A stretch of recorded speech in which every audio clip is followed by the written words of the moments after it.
যুবসাথীর form যেদিনকে fill up করা হয়েছিল, যে উন্মাদনা আমি দেখেছি, পরবর্তীকালে খোঁজ নিয়ে দেখলাম খালি সাগর আর নামখানা থেকে 35,000 যুবক যুবতী আমাদের সরকারের মাধ্যমে যুবসাথীতে 1500 টাকা করে পেয়েছেন। যুবসাথীদের জন্য আজকে একটা দারুণ সুখবর, তোমাদের জন্য আজকে একটা দারুণ সুখবর, কারণ এই ভিডিওটা খুবই গুরুত্বপূর্ণ হতে চলেছে। ভিডিওটা ধৈর্য সহকারে দেখো, লাইভ প্রুফ তোমাদেরকে দেখাবো তোমাদের যুবসাথীর টাকা তোমরা কবে পাবে এবং কারা কারা পাবে।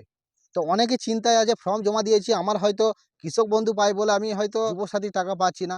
কেউ মনে করছে হয়তো আমি কোনো কোম্পানিতে কাজ করলে যে পিএফের টাকা পাই, সেই পিএফের টাকা পাই বলে আমি যুবসাথীর টাকা পাচ্ছি না।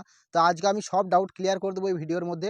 আমি লাইভ তোমাদেরকে ফুটেই দেখাবো যে অভিষেক বন্দ্যোপাধ্যায় কি বলেছে, কবে টাকা দেবে বা এখন কি জন্য টাকা দেওয়া হচ্ছে না। চলো অভিষেক ব্যানার্জির এই ভিডিও ফুটেজটা দেখো। যারা ফর্ম ফিল আপ করেছেন কোনো মতে টাকা পাচ্ছেন না, আমি কথা দিয়ে যাচ্ছি, আদর্শ আচরণবিধি চলছে, এখন নতুন করে সরকার টাকা ছাড়তে পারে না।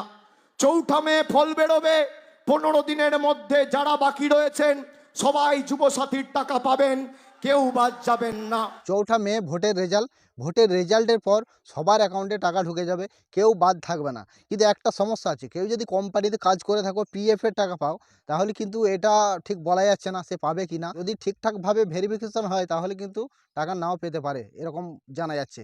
কিন্তু কৃষক বন্ধু যারা পায় তারা কিন্তু অনেকে টাকা পেয়েছে, অনেকে একটা পেমেন্ট পেয়েছে, একটা পেমেন্ট পায়নি, অনেকে আবার দুটো পেমেন্টই পায়নি। তো তারা একসাথে 4 মের পর যখন পেমেন্টটা দেওয়া হবে সবার অ্যাকাউন্টে টাকা চলে যাবে।